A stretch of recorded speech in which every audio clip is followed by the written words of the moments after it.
بيان إلى رأي العام.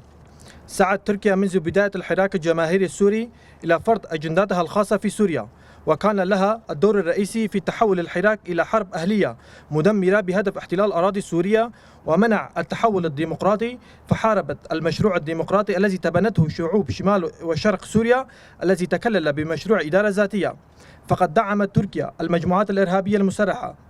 وتنظيم داعش وواجهتها وفقا لمصالحها، ولم توقف عند هذا الحد، بل اجتاحت الشمال السوري واحتلت عفرين والمنطقة الممتدة من تل أبيض وحتى رأس العين، مستهدفة بذلك وجود الشعب الكردي على وجه الخصوص. واليوم تستمر في حربها من خلال قصف المدن والقرى في شمال وشرق سوريا بالمدفعية تارة، ومن خلال استخدام طائرات بدون طيار تارة أخرى، مستبيحة بذلك أجواء شمال وشرق سوريا، مما يؤدي إلى استشهاد المدنيين العزل تحت ذرائع واهية وفي ظل صمت دولي مقيد، إنما يدل على تآمر بعض الدول الفاعلة في الملف السوري معها، وأعطائهم ضوء الأخضر لتركيا لتنفيذ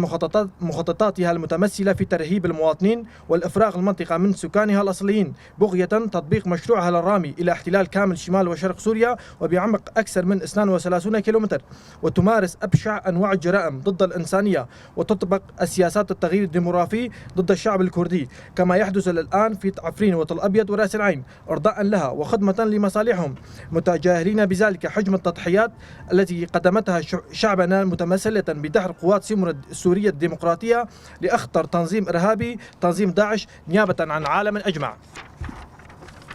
لقد كانت تركيا العائق الأكبر والسبب الرئيسي في إطالة عمر الأزمة السورية ومعاناة السوريين وانتشار الإرهاب، وإنما تقوم به اليوم من تكثيف هجماتها إنما يصب في الخانة نفسها ويهيئ الأرضية لترعرع الإرهاب مجددة وانتشاره في الوقت يحاول فيه أبناء شمال وشرق سوريا من خلال التجربة الإدارة الذاتية والدور الكبير الذي تقوم به قوات سوريا الديمقراطية وقوات الأسايش تجفيف منابع الإرهاب وتأمين حياة حرة كريمة للمواطنين وإنهاء الأزمة السورية في إطار إيجاد حل سوري يضمن حقوق جميع المكونات ولا سيما الشعب السوري.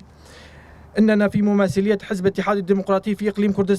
كردستان إذ نطالب جماهيرنا وشعب الكردي وكافة الشعوب المنطقة التواقة إلى صنع ربيعها بأيديها أن تقف صفا واحدا في مواجهة مخطط الاحتلال التركي، ونطالب الأمم المتحدة ومجلس الأمن والاتحاد الأوروبي في وقت ذاته للتدخل ووضع حد لجرائم دولة تركيا ومحاسبتها على الجرائم التي يتوجب تصنيفها كجرائم حرب ومطالبتها بالانسحاب من شمال السوري وفرض منطقة حظر طيران على مناطق شمال وشرق سوريا ووقف مسلسل الإرهاب وقصف المستمر الذي تمارسه دولة تركيا بحق شعبنا، ما يفتح الطريق أمام السوريين لبناء